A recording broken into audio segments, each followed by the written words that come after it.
7 రాష్ట్రాల్లోని 13 స్థానాల్లో ఉప ఎన్నికలు జరుగుతున్నాయి. ఉదయం 7 గంటల నుంచే పోలింగ్ కొనసాగుతోంది.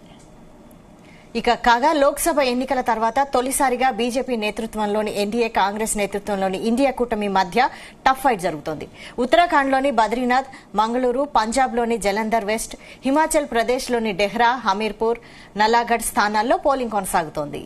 బీహార్లోని రూపాలి, పశ్చిమ బెంగాల్లోని రాయ్గంజ్, రుణఘట్ సౌత్, బాగ్దా, మణికల్తా, తమిళనాడులోని విక్రవాండి, మధ్యప్రదేశ్లోని అమరవాడ స్థానాల్లో ఓటింగ్ జరుగుతుంది. ఈ స్థానాల్లోని కొందరు లోక్సభకు ఎన్నికవ్వడంతో రాజీనామా చేశారు. మరికొందరు సిట్టింగ్ సభ్యులు మరణించారు. దీంతో ఉప ఎన్నికలు అనివార్యమయ్యాయి.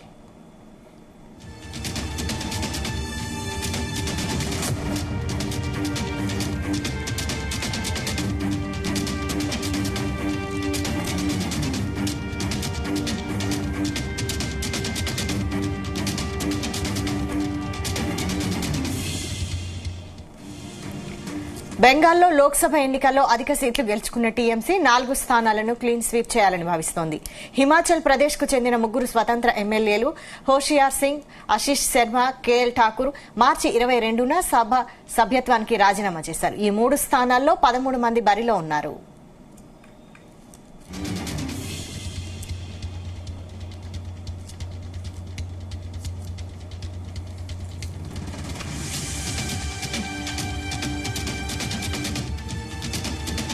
ఉత్తరాఖండ్లోని మంగళూరు స్థానంపై కూడా ఉత్కంఠ పోటీ నెలకొంది. గతేడాది అక్టోబర్లో బీఎస్పీ ఎమ్మెల్యే సర్వత్ కరీం అన్సారీ చనిపోయారు.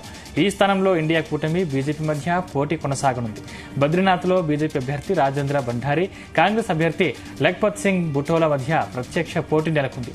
లోక్సభ ఎన్నికల్లో ఆపు పేలవ ప్రదర్శన తర్వాత పంజాబ్లోని జలంధర్ వెస్ట్ అసెంబ్లీ స్థానంలో ఎలాగైనా గెలవాలని ప్రయత్నిస్తుంది. ఉప ఎన్నికల్లో విజయం సాధించాలని తీవ్రంగా ప్రయత్నిస్తున్న ముఖ్యమంత్రి భగవంత్ మాన్ కు అగ్ని పరీక్షగా భావిస్తున్నారు.